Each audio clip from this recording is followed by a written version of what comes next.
I was going to use an old Apple laptop as a video monitor for hollowing.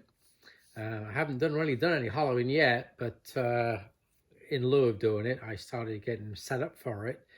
And after reading on another forum and a couple of YouTube videos, it seemed like a better idea to actually just use a standalone monitor and the camera, and also not try and Wi-Fi it or remotely access send the video signal to the laptop. And the other issue was really, where was I going to mount my laptop where I could see it while I was turning without having to make some kind of big fancy stand for it, so it'd be fairly stable. So I bought these two items from Amazon. This is a camera. This is a tiny little camera, and it's high definition. And oops, it was $13. I mean, really, if I damage this or break it, I'm not going to care about it. It's got a nice little bracket to mount it. I haven't got around to doing that yet because I'm still deciding which hollowing system I'm going to buy. But it'd be very easy to make a small little wooden plate to go on the back of that to mount to whatever. And this plugs directly into this monitor. It's a 10-inch monitor, and it comes with a stand, which I'll show you. I've mounted that on my lathe, and came with the cables necessary. I actually did buy a longer cable, but I don't think I need it. There's cables and stuff in the box here, but this is the monitor, and I will plug this in and show you it. My wife actually just changed out the touchscreen so you can draw on this without marking it. My wife just basically decided to discard this old screen cover from her iPad, which will fit perfectly over the top of that. So I can actually put this on there.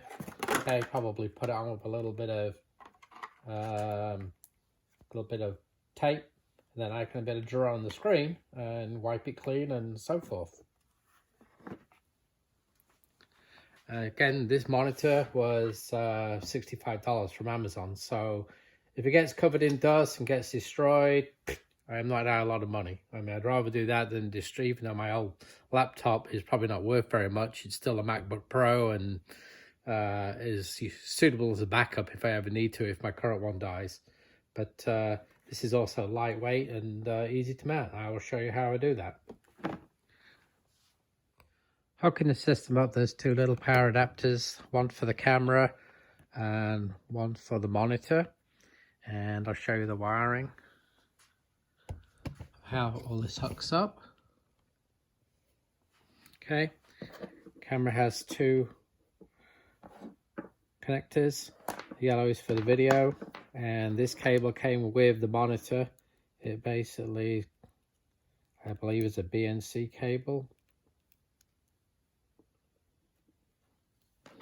That hooks in there. The other end hooks into here on the monitor. Okay.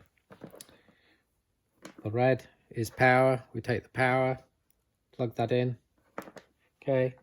Power for the monitor. Turn the monitor on.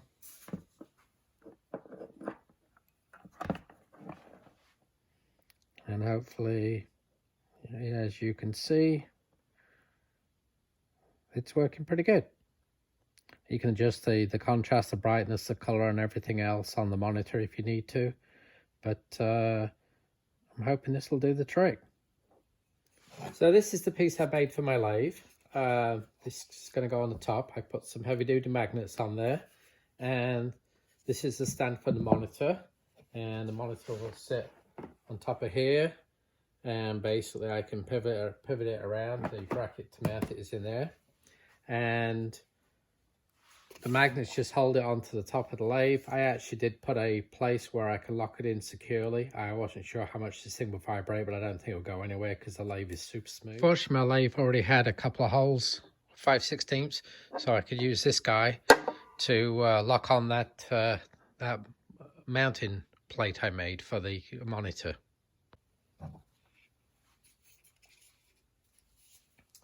Just pop this guy on, and as you can see how well that clamps on, and that's actually on pretty good, right? But be on the safe side, this guy just screws in there. I just have to align the hole up a little bit.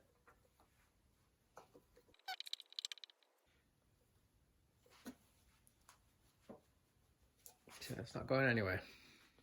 Mounting the screen, this bracket just comes apart.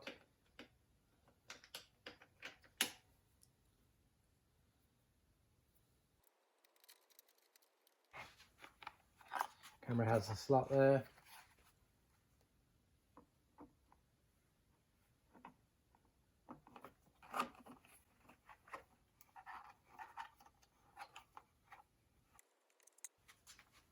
And you can turn this whichever, up, down, side to side, wherever you need it.